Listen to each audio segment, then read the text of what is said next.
അസ്സലാമലൈക്കും. പുതിയ വീഡിയോയിലേക്ക് എല്ലാവർക്കും സ്വാഗതം. ഇന്നത്തെ റെസിപ്പി കൊഴുവയുടെ കറിയായിട്ടാണ് ഞാൻ വന്നിരിക്കുന്നത്. അപ്പോൾ വീഡിയോയിലേക്ക് പോകാം. ഒരു ചട്ടി അടുപ്പത്ത് വെച്ചിട്ടുണ്ട്. ചട്ടി ചൂടായപ്പോൾ ഓയിൽ ഒഴിച്ചു കൊടുത്തിട്ടുണ്ട്. ഓയിൽ ചൂടായി കഴിഞ്ഞപ്പോൾ കുറച്ച് ഉലുവ ഇട്ട് കൊടുക്കുവാണ്. ഉലുവ പൊട്ടി കഴിയുമ്പോൾ തക്കാളി, പച്ചമുളക് ഇട്ട് നന്നായിട്ട് വഴറ്റിയെടുക്കാം.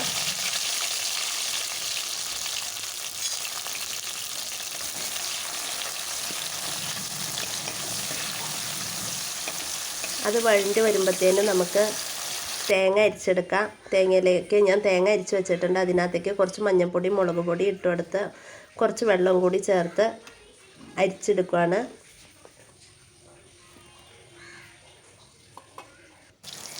ബാക്കി നമുക്ക് ഇഞ്ചി, വെളുത്തുള്ളി ചതച്ചതാണ്. അത് ഞാൻ തക്കാളിയുടെ ഇതിലേക്ക് ഇട്ട് കൊടുക്കുകയാണ്.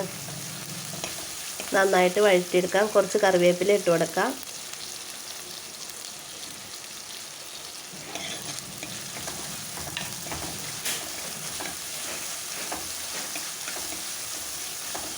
നല്ലതുപോലെ വഴണ്ടി വരുമ്പോൾ നമുക്ക് 2-3 കുടപ്പുളി ഇട്ട് കൊടുത്താറുണ്ട്.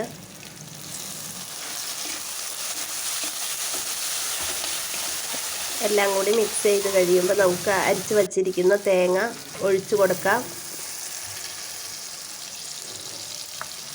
പാകത്തിന് നമ്മുടെ ജാറിലേക്ക് വെള്ളം ഒഴിച്ച് പാകത്തിന് വെള്ളം ചേർത്ത് കൊടുക്കുകയാണ്.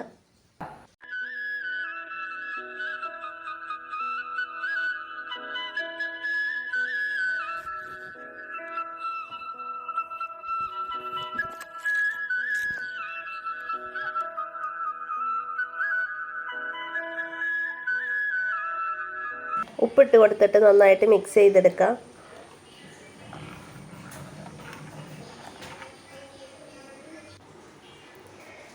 നമ്മുടെ കറി തിളച്ച് നന്നായിട്ട് ആയിട്ടുണ്ട്. നമുക്ക് ക്ലീൻ ചെയ്ത് വച്ചിരിക്കുന്ന കൊഴുവ ഇട്ട് കൊടുക്കാം.